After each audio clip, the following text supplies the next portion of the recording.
से रण का कठिन संग्राम बोलेगा।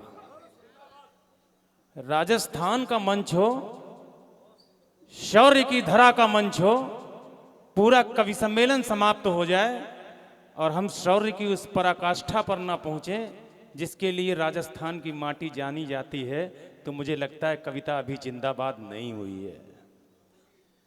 तब निवेदन करता हूं, हमारे कंठ से रण का अटल संग्राम बोलेगा।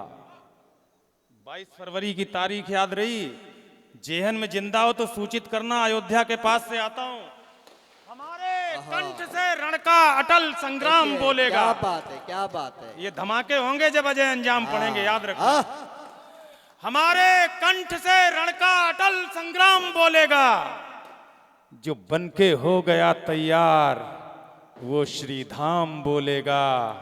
हमारे राम जी के नाम पर यदि आंच आई तो साथ देना, अगर राम के बेटे बैठे हों। हमारे राम जी के देश पर यदि आंच आई तो जो बेटा राम का होगा वो जय श्री। आवाज कमजोर रह गई आपकी। अगर हृदय में कहीं राम धड़कते हो तो जरा दोनों हाथ मुट्ठियों की शक्ल में उठें और मेरे साथ पूरा सदन एक साथ बोले, बोलो जय जय श्री राम। मैं वो कर्ज उतारने के लिए खड़ा हूं जो कर्ज पूरे हिंदुस्तान पर है।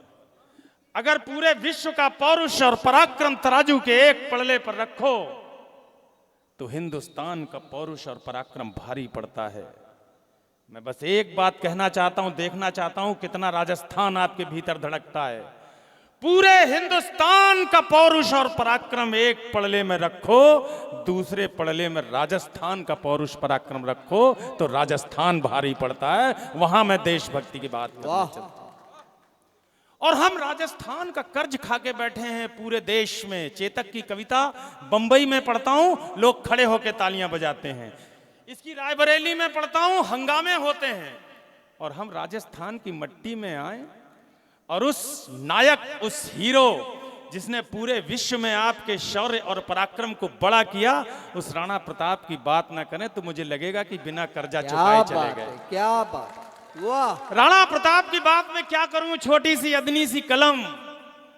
मैं तो उस घोड़े का कर्ज भी नहीं चुका सकता जिसने हल्दी घाटी में खड़े होकर अकबर को मजबूर कर दिया अपनी सेनाओं के साथ लौटने के लिए। उस घोड़े का नाम होता है चेतक। अगर पहचानते हैं तो जरा दोनों हाथ उठा के सूचित करें। मैं चेतक की एक कविता आपको निवेदित करता हूं। मुगलिया काल में जलालुद्दीन अकबर के गाल पर कमाल के चांटे सा पड़ा था युद्ध। हल्दी घाटी का युद्ध भारतवर्ष के अन्य युद्धों से कैसे अलग था सूचित मैं करता हूं। मेरा भाई शायद सर मथुरा का रहने वाला, इसने मुझसे कहा चेतक कविता सुनाना। मेरे आने से पहले चेतक पहुंच चुका था। सलूट करता हूं मैं आपको। मुगलिया काल में जलालुद्दीन अकबर के गाल पर कमाल के चांटे सा पड़ा था युद्ध। राजा मेवाड़ के प्रताप महाराणा, उनके माथे पर सोने के मुकुट सा जड़ा था युद्ध। हल्दी की घाटी में, वीर परपाटी में, मेवाड़ की माटी में मौत का अड़ा था युद्ध। दूजे युद्ध, अन्य युद्ध, घोड़े पर बैठ लड़े शेर, वहां शेर पर सवार बबर शेर ने लड़ा था युद्ध।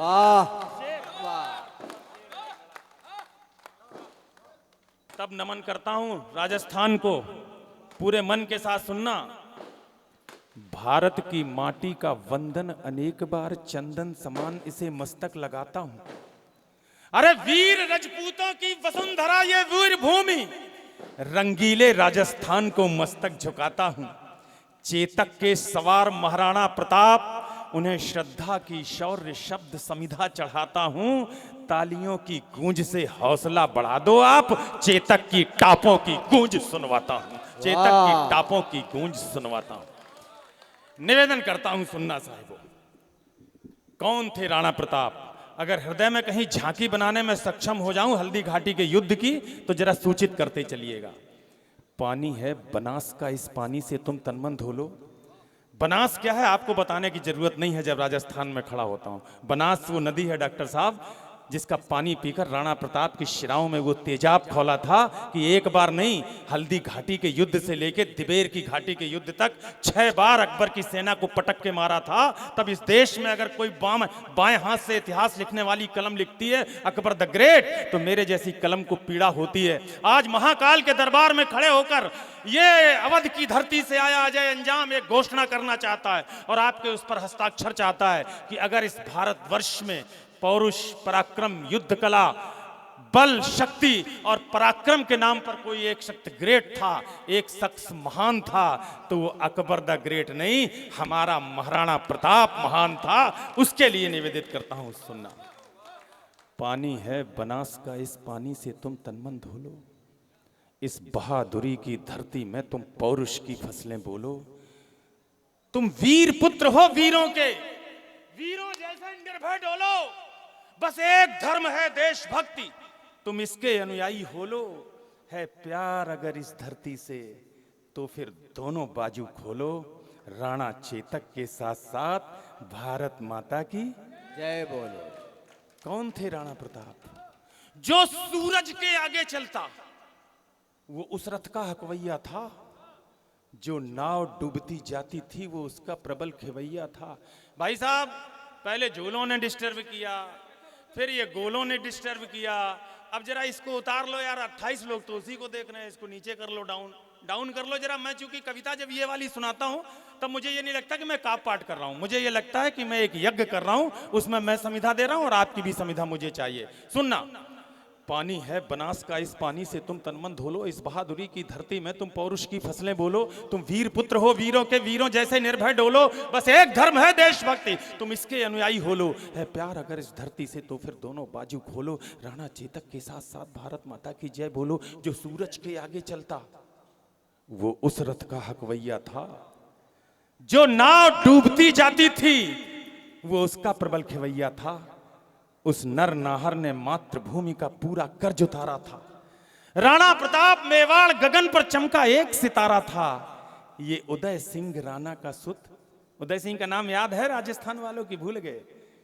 आजाद भैया, समर्पित करता हूं ये पूरी कविता उदयपुर से आते हो आप। उस नायक का नाम लेता हूं जिसके पिता थे उदय, और उदय की रक्षा करने के लिए हमारी एक धाय ने अपने बेटे चंदन का कलेजा बलवीर की नंगी तलवार के सामने इसलिए रख दिया कि आने वाले भविष्य में कोई राणा पैदा हो, और जब पूरे हिंदुस्तान पर मुगलिया झंडा फहरा रहा हो उस समय आपके मेवाड़ पर भगवा फहराता रहे। उस राणा प्रताप, उस पन्ना धाय के लिए एक बार आपसे तालियां मांगता हूं, निवेदन। क्या बात, वाह। ये उदय सिंह राणा का सुत बचपन से ही अभिमानी था, आकाशी विद्युत सा चंचल, यह चक्रवात तूफानी था। ज्यों जन्म लिया अंजनी कोक से वीर व्रती हनुमंता ने। इतिहास का एक बड़ा नाम लेने जा रहा हूं। राजस्थान के हो आप लोग, अगर परिचित हो जाएं तो बड़ी तालियों से सूचित करना, बड़ा नाम लेने जा रहा हूं। ज्यों जन्म लिया अंजनी कोक से वीर व्रती हनुमंता ने, वैसे ही सिंह जना था ये श्री बाई जी जयवंता ने। वाह। नेत्रों में प्रबल प्रभंजन था।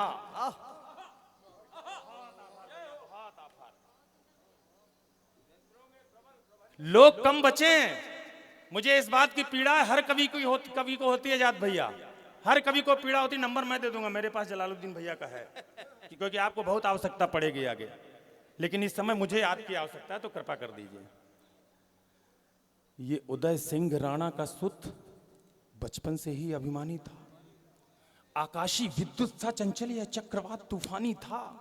जो जन्म लिया अंजनी कोक से वीर व्रती हनुमंता ने, वैसे ही सिंह जना था ये श्री बाई जी जयवंता ने। नेत्रों में प्रबल प्रभंजन था, माथे पर सूर्य चमकता था, अंतस की आभा से मानो पूरा ही पिंड दमकता था। ज्यों बाल भास्कर भोर प्रहर से प्रतिक्षण चढ़ता जाता है, वैसे ही ये मेवाड़ राज्य का सूरज बढ़ता जाता है। अरे जैसे जैसे भुजदंडों की मछलियां अकड़ती जाती थी, वैसे वैसे मेवाड़ भूमि की चिंता बढ़ती जाती थी। घर में थी फूटन, और मुगल के रोज आक्रमण होते थे चंद विभीषण जो खुद ही गद्दारी का विष ढोते थे। ये एक समय की साजिश थी, ये एक काल की साजिश थी। इस साजिश के साक्षी हो लो राणा चेतक के साथ साथ भारत माता की। जय बोलो। मुगलों के राजा अकबर ने षड्यंत्र रचा, आघाती था। समय का मुझे ध्यान है, गति बढ़ा रहा हूं। मुगलों के राजा अकबर ने षड्यंत्र रचा, आघाती था, लेकिन प्रताप का तेवर भी तेजाबी था, प्रतिघाती था। अकबर ने राजा मान सिंह को सेनापति बनवाया था। इस देश में हम कभी बेगानों से नहीं आ रहे। 61 ले लो, 65 ले लो, 71 ले लो, कारगिल ले लो, हमने घुस करके मारा दुश्मनों को, एयर स्ट्राइक कर दी घर में जा करके, लेकिन हम हारे कहां। 4 पंक्तियां सुनना, अगर लगे कि अजय अंजाम ने बात सही कह दी हो तो बताना कि इस रस की जरूरत भी इस मंच पर थी, तब निवेदित करता हूं। युद्ध नहीं जीते जाते हैं इन जज्बाती नारों से, युद्ध नहीं जीते जाते हैं इन जज्बाती नारों से। ये इतिहास लिखा जाता है खून सनी तलवारों से। अरे बाहर के दुश्मन से तो हम जंग जीत लें जब चाहें, अगली पंक्ति पर आपका समर्थन मिले। भारत के दुश्मन से तो हम जंग जीत लें जब चाहें, अरे हम तो बाजी हार रहे हैं अंदर के गद्दारों, हम तो बाजी हार रहे हैं अंदर के गद्दारों से, हम तो बाजी हार रहे हैं अंदर के गद्दारों से। कविता निवेदित करता हूं, सुनना साहब। बैठ जाओ भाई साहब चश्मा वाले भैया। हाँ बहुत सही, अब सही जगह पे चपक चिपक सुनना। मुगलों के राजा अकबर ने षड्यंत्र रचा, आघाती था, लेकिन प्रताप का तेवर भी तेजाबी था, प्रतिघाती था। अकबर ने राजा मान सिंह को सेनापति बनवाया था, रजपूती सेना के खिलाफ रजपूतों को भड़काया था, रणक्षेत्र बनी हल्दी घाटी, चतुरंग शत्रु अनियड़ी हुई। राजकुमार भैया आपके तो ऐसे ही बहुत आभार, इतना बड़ा उपकार था आपका, आपने पूरा घर दे दिया एसी वाला। मन से सुन लो दोस्तों, मैं सच में कहता हूं आपके चरणों में आपका दिया हुआ तुदीयम वस्तु गोविंदम तुभ्यमेव समर्पयेत, राजस्थान ने मुझे तो दिया, मैं अपनी वाणी का कुछ उसमें भाव मिला करके आपके चरणों में चढ़ाने आया हूं, राजस्थान को वापस करने आया हूं। तब निवेदन करता हूं मन के साथ सुन लेना। अंतिम कवि के रूप में खड़ा हूं, हालांकि मेरी अवस्था उतनी नहीं है। जिस मंच पर भाई साहब ब्रजेंद्र चकोर जी बैठे हो, अजात शत्रु जी बैठे हो, उस मंच पर मैं अध्यक्षता की भूमिका में हूं, तो ये मेरे लिए आज एक विशेष दिन है। मैं चाहता हूं एक बार तालियां बजा करके मुझे हौसला दे दो, निवेदित करता हूं। वाह। मुगलों के राजा अकबर ने षड्यंत्र रचा, आघाती था। यो साहब आपका ध्यान अगर भंग हुआ तो मेरी कविता अधूरी रह जाएगी। चाय ले लीजिए, मैं तब तक रुकाऊं नहीं, मैं डिस्टर्ब नहीं करता, चाय वाले को कौन रोक सकता है। लेकिन आप सुन लो बस, क्योंकि जब कर्जा चुकाने चलते हैं तो बहुत आवश्यकता होती है। मुगलों के राजा अकबर ने षड्यंत्र रचा, आघाती था, लेकिन प्रताप का तेवर भी तेजाबी था, प्रतिघाती था। अकबर ने राजा मान सिंह को सेनापति बनवाया था, रजपूती सेना के खिलाफ रजपूतों को भड़काया था, रणक्षेत्र बनी हल्दी घाटी, चतुरंग शत्रु अड़ी हुई, उसके विरुद्ध थी राणा की बलिदानी सेना खड़ी। इस बीच युद्ध के शंख बजे। आजाद भैया ने बताया कि अगर युद्ध की सेना में, युद्ध के दृश्य में अगर कहीं शंख बजते हुए सुनाई पड़ जाएं, तलवारें चमकती हुई दिखाई पड़ जाएं, छुरियां छमछमाती हुई नजर आ जाएं, तलवारों की सन्न सन्न समझ में आ जाए, तो वीर रस की कविता बड़ी होती है। छोटे कवि ने कोशिश बड़ी की है, सही हो जाए तो आप अपनी बड़ी तालियों से सूचित करना। इस बीच युद्ध के शंख बजे, रणढोल बजे, मृदंग बजे, घड़ियाल बजे, घन घनन घनन, जो झारू युद्धक जंग बजे, बज उठी तेग तलवार बजी, मुखदर पर छी करवार बजे, बंदूकों की शहनाई संग, तोपों के मुखर सितार बजे, दो धारी बाजी खन्न खन्न। तालियां या तो बजाओ तो एक साथ बजाओ, नहीं रहने दो, कोई फर्क नहीं पड़ता। इस बीच युद्ध के शंख बजे, रणढोल बजे, मृदंग बजे, घड़ियाल बजे, घन घनन घनन, जो झारू युद्धक जंग बजे, बज उठी तेग तलवार बजी, बज उठी तेग तलवार बजी, बंदूकों की शहनाई संग, तोपों के मुखर सितार बजे, दो धारी बाजी खन्न खन्न, छुरियां छम छम छम छाप बजी, झन झन जनाक झन चंद्रहास, दुश्मन की गर्दन नाप बजी, धनुषों की डोरी धन धन और तीर बोलते सन सन, घोड़ों की घंटी टन टन, हाथी का घंटा घन घन, अरे सिर कटकर गिर जाते थे। एक नाम और ले दूं राजस्थान वालों, सुल्तान खान। दो नाम सुनना, अगर कहीं राजस्थान धड़क जाए तो मुझे सूचित करना, कल्ला राठौर और जयमल राठौर। एक के पैर में गोली लगी, दूसरे ने कंधों पर बैठाया, हल्दी घाटी के युद्ध में एक साथ चाचा भतीजा लड़े। मुगलिया सेना ये देख करके विस्मित थी कि कौन सा देवता आ गया महाराणा प्रताप की तरफ से जिसके चारों हाथों में तलवारें हैं। भैया आजाद भैया आपके शहर को प्रणाम करता हूं। बीते दिनों उदयपुर कवि सम्मेलन में गया, मैंने देखा मंदिर में कल्ला राठौर और जयमल राठौर की मूर्ति लगी है। जहां हम अपने योद्धाओं को देवता मानते हो, उस धरती पर कविता पढ़ता हूं। सिर कटकर गिर जाते थे पर लोथें ही अड़ती रहती थी। यह हिंदुस्तान है। सिर कटकर गिर जाते थे पर लोथें ही अड़ती रहती थी और कहीं विलक धड़ से होकर बस बाजू लड़ती रहती और कहीं विलक धड़ से होकर बस बाजू लड़ती रहती थी। जिसको भमोड़ देता चेतक उसका बख्तर कट जाता था। जिसको भाला घुस जाता था गुब्बारे सा फट जाता था। अरे वो नीले घोड़े का सवार। तालियां रोकना, अगर खून में गर्मी आ गई हो तो कोशिश करके देखना। वो नीले घोड़े का सवार तूफान दिखाई देता था। जिस ओर निकल जाता चेतक शमशान दिखाई वाह वाह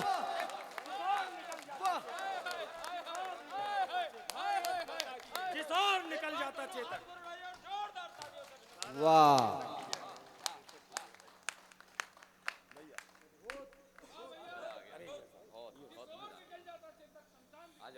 जिस ओर निकल जाता चेतक शमशान जिस ओर निकल जाता चेतक शमशान दिखाई देता था। अगली पंक्ति में जादूगरी माँ की दी हुई है, सरस्वती माता की, मेरा कोई प्रसाद नहीं है। ये पंक्ति ने मेरे नाम से ज्यादा, ये आता है गौरव चौहान लपेटे में नेताजी में, ये 25 बार आता है तो 24 बार मैं भी आता हूं। लेकिन मेरी पहचान नहीं है कि मैं लपेटे में नेताजी में आता हूं। मेरी पहचान है कि मैं चेतक पढ़ता हूं। जो पंक्ति बड़ी हो गई, निवेदन करता हूं सुनना। जिस ओर निकल जाता चेतक शमशान दिखाई देता था। चेतक को ला रहा हूं सर, मथुरा में ले आऊं साहब, आप लोगों की इजाजत है? हाँ लाइए महसूस करा दूं कि आ गया। हाँ बिल्कुल। अरे वो नीले घोड़े का सवार तूफान दिखाई देता था। जिस ओर निकल जाता चेतक शमशान दिखाई देता था। टप टप टपाक टप टप टपाक टप टप टपाक टप टप टपाक टप टप टपाक टप टप टपाक टप टप टपाक पदचाप सुनाई देती थी। चेतक दिखता थोड़ी ना था, बस टाप सुनाई देती। चेतक दिखता थोड़ी ना था, वाह जय वाह। चेतक दिखता थोड़ी ना था, बस टाप सुनाई देती थी। अब खून ऊर्जित हो गया हो अगर बुजुर्ग रगों में जिनकी तालियां सबसे ज्यादा है, तो अब जरा कंठ से बोलना भारत माता की जय। शमशान दिखाई टप टप टपाक पदचाप सुनाई देती थी। चेतक दिखता थोड़ी ना था, बस टाप सुनाई देती थी। उस नीले घोड़े का कौतुक देखो, अपनी आंखें खोलो।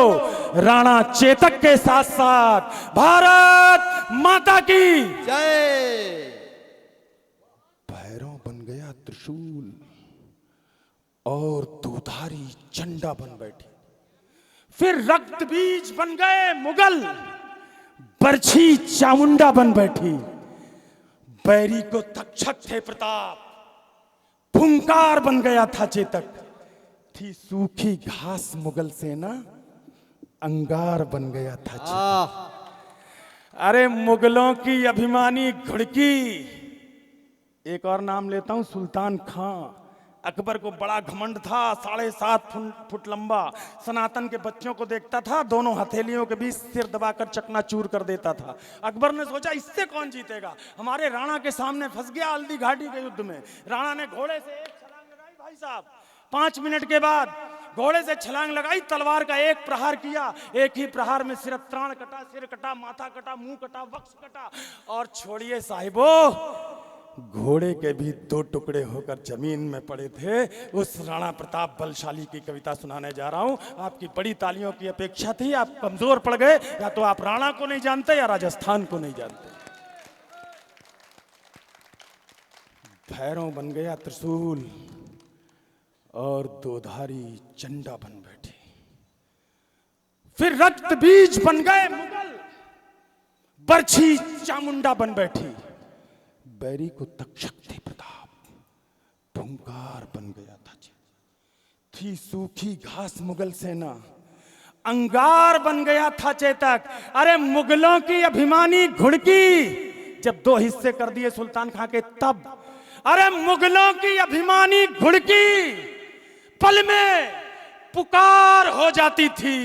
जब तक वो अल्लाह कहते थे तलवार पार हो जाती थी, तब तक अल्लाह कहते थे तलवार पार हो जाती थी। बैरी के सर पर था चेतक, हाथी के ऊपर था चेतक, आंखों के आगे था चेतक, छाती के भीतर था चेतक, थल में चेतक, जल में चेतक, छल में चेतक, बल में चेतक। लोहू की नदियां बहती थीं, नदियां की कलकल में चेतक। चेतक पानी पर दौड़ रहा, चेतक चलता अंगारों में, चेतक वाणी पर डोल रहा, चेतक घुस गया विचारों में। अरे राणा पर होता वार अगर, आधी पंक्ति पढ़ूंगा, आधी पंक्ति आपसे सुनना है सरमथुरा वालों। राणा पर होता वार अगर, साथ देना अगर समझ में आए क्या पंक्ति हो सकती है, पूरे सब एक साथ बोलना। राणा पर होता वार अगर तो तुरंत झुकाई देता था अपना चेतक। आगे आपको बोलना है, राणा पर होता वार अगर तो तुरंत झुकाई देता था। यदि यहां डूब जाता चेतक वहां दिखाई देता। सल्यूट करता हूं साहिबो आपको। क्या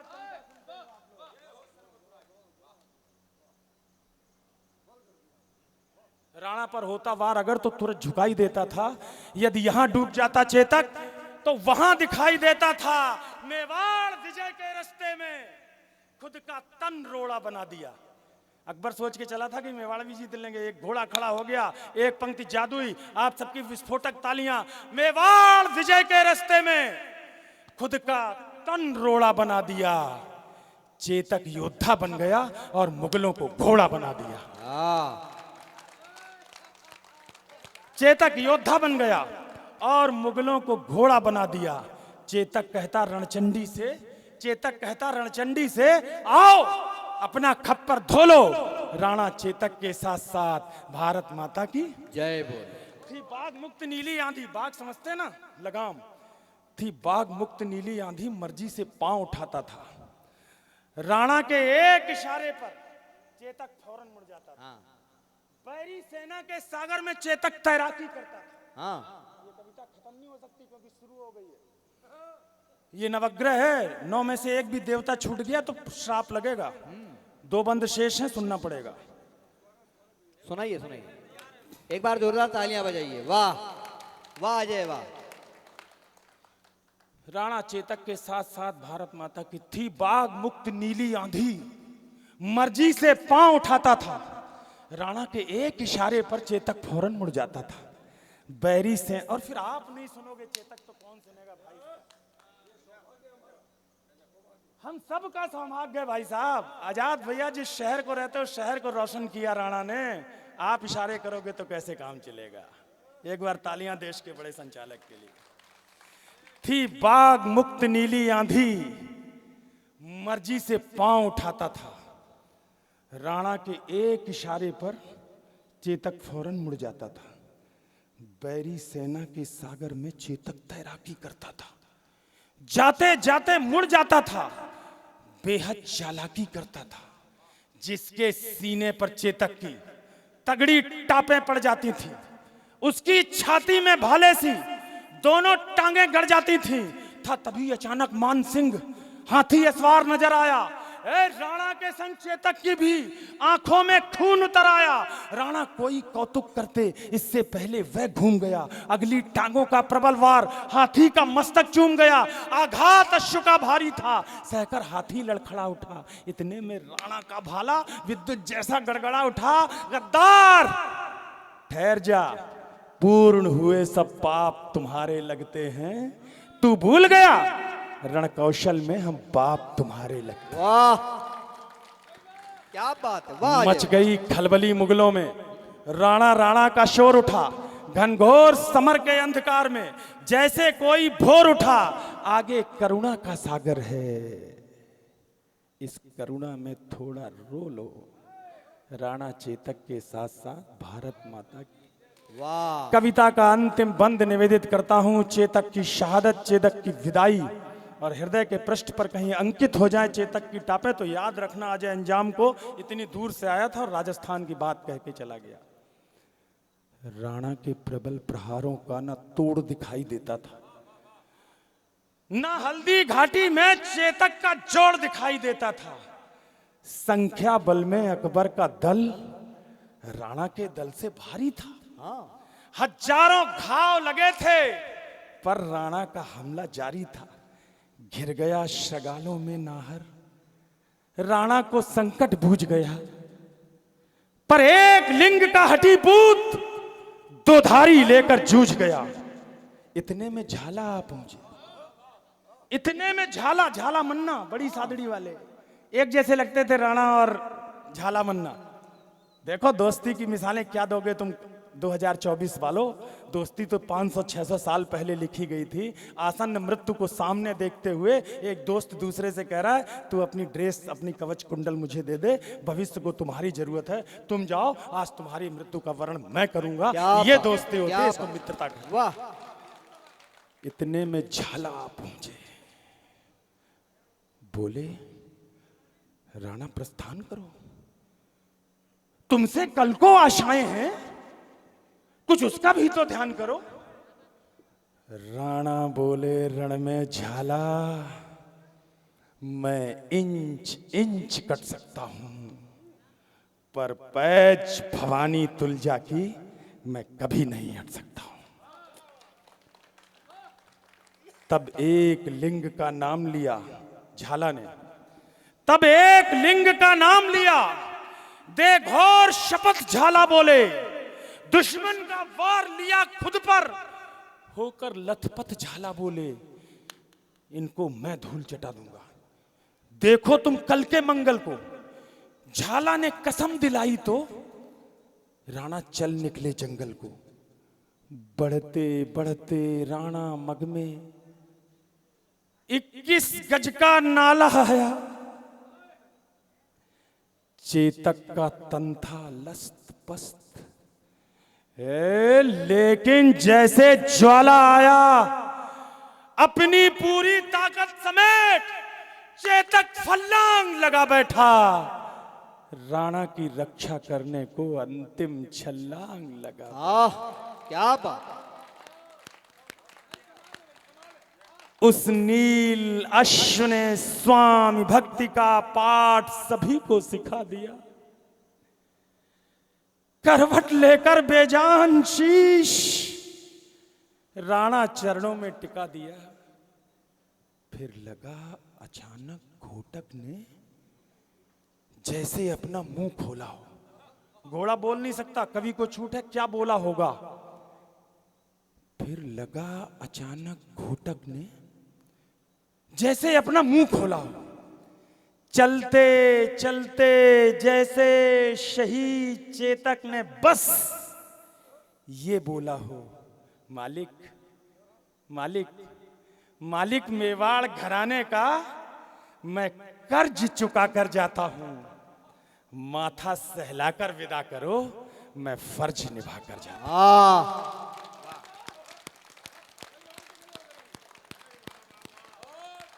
बस एक प्रार्थना है स्वामी, बस एक निवेदन है स्वामी, शत्रु का सिद्ध षड्यंत्र न हो। एक घोड़ा क्या अपने स्वामी से मांग सकता है, मेवाड़ क्या मांग सकता है, राजस्थान क्या मांग सकता है। कहीं अगर राजस्थान का पराक्रम धड़क उठे तो तालियों से सूचित कर देना। बस एक प्रार्थना है स्वामी, शत्रु का सिद्ध षड्यंत्र न हो। जब तक चेतक की याद रहे, मेवाड़ मेरा परतंत्र न हो। वाह। चेतक चेतक चेतक चेतक चेतक मेरे बेटे भैया। हा लाल वीर चीत्कार उठा। चेतक को बाहों में भरकर वो घायल शेर पुकार उठा। चेतक तेरी सौगंध मुझे, चेतक तेरी सौगंध मुझे, दुश्मन का नाम नहीं होगा। जब तक ये राणा जिंदा है, मेवाड़ गुलाम नहीं। वाह अंतिम पंक्ति विदा करना जैसे पूरे भारत ने चेतक को विदा किया। जब तक ये राणा जिंदा है मेवाड़ गुलाम नहीं होगा। आप सब ने देखी होंगी चेतक की राणा की मूर्तियां, वहां से रिसर्च करके अंतिम पंक्ति, मेवाड़ गुलाम नहीं होगा। ये कवि का बेटा है, इसकी आंखों से निकलते हुए आंसुओं ने मेरी कविता पर हस्ताक्षर किए हैं। सलाम करता हूं डॉक्टर साहब आपको। ये 2 बूंदें मेरे लिए सबसे बड़ा पाथे हैं जो मैं राजस्थान से लेकर के उत्तर प्रदेश तक जाऊंगा। निवेदित करता हूं, चेतक तेरी सौगंध मुझे दुश्मन का नाम नहीं होगा। जब तक ये राणा जिंदा है मेवाड़ गुलाम नहीं होगा। और एक वचन मेरा भी है, जिसकी प्रतिपूर्ति नहीं होगी, चेतक तेरे बगैर राणा की कोई मूर्ति नहीं होगी।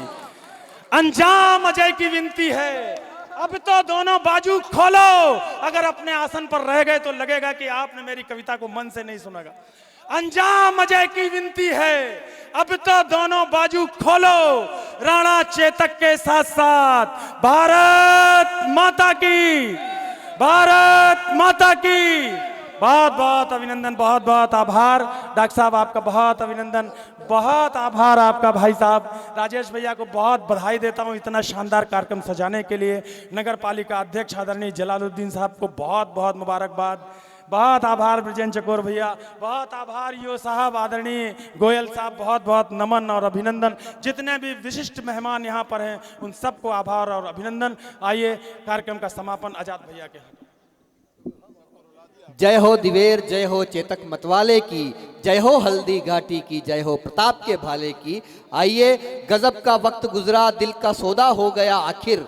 मोहब्बत की हवेली जिस तरह नीलाम हो जाए, उजाले अपनी यादों के हमारे साथ रहने दो, न जाने किस गली में जिंदगी की शाम हो जाए। मैं जलालुद्दीन साहब से अनुरोध करूंगा कि वे धन्यवाद के 2 शब्द कहें। मैं सबसे पहले धन्यवाद हमारे कलेक्टर साहब, एसपी साहब, मजिस्ट्रेट साहब, जिला मजिस्ट्रेट साहब, एसडीएम साहब, सीओ साहब, पूरी पुलिस प्रशासन, हमारे एसएचओ साहब और मेरे मेले में जिन्होंने साथ दिया है उन सब के लिए, मेला कमेटी के महाकालेश्वर बाबा के जो अध्यक्ष संतोष जी, पारासर जी, सबके लिए धन्यवाद। आप लोगों ने मैं साथ दिया। मैं आपने कुछ ज़्यादा तारीफ कर दी मेरी। मैं आपको एक चीज़ बताऊंगा सर, अजय भैया, आप सब लोगों ने मेरी तारीफ करी, उसके लिए भी कुछ बता दूं मैं आपके लिए कि महाकाल का कितना बड़ा भक्त हूं मैं। आसपास के एरिया में 5 दिन पहले बाढ़ आ गई थी, सब कार्यक्रम कैंसिल की सोच रहे थे। बाबा से बोला, बाबा तेरी भक्ति कितने करता हूँ, दिल से करता हूँ। सरमत्रा में बारिश नहीं आई है सर 6 दिन से, जबकि करौली धौलपुर आसपास बारिश है। यहाँ मौसम सही है सर, यहाँ पूरे जिले में बारिश, सरमत्रा में बारिश नहीं। सबसे ज़्यादा धन्यवाद मेरे साथी ईओ साहब को देना चाहूँगा। मैं आपको निवेदन कर दूँ, मैं किसी की बुराई नहीं करूँगा। मेरे से पहले जो भी सरपंच आए थे और आएंगे भी, लेकिन हमने स्टार्ट किया था ये महाकाल बाबा का मेला, शोभा यात्रा निकलती है सर करौली स्टैंड से, जो मैंने स्टार्ट किया है। उनकी शोभा यात्रा, कलश यात्रा मैंने स्टार्ट किया है। इससे पहले कभी प्रोग्राम नहीं हुए, भजन संध्या, कव्वाली, कवि सम्मेलन सब हमारे ईओ साहब की साथ मिलकर हुआ है। और आपको एक चीज़ और बता दूं, 8 दिन पहले ही हमारे ईओ साहब आए हैं। अगली साल सुनो, अगली साल जो मेला लगा था तब यही थे ईओ साहब। 1 महीने पहले कुछ कारणों से ट्रांसफ़र हो गया, ट्रांसफ़र हो जाते रहते हैं, लेकिन महाकाल बाबा की कृपा से महाकाल बाबा ने इनको ही बुलाया, इनके ही नेतृत्व में करवाया। तो मैं ये भी भक्त है महाकाल बाबा के, इनके लिए भी 2 ताली।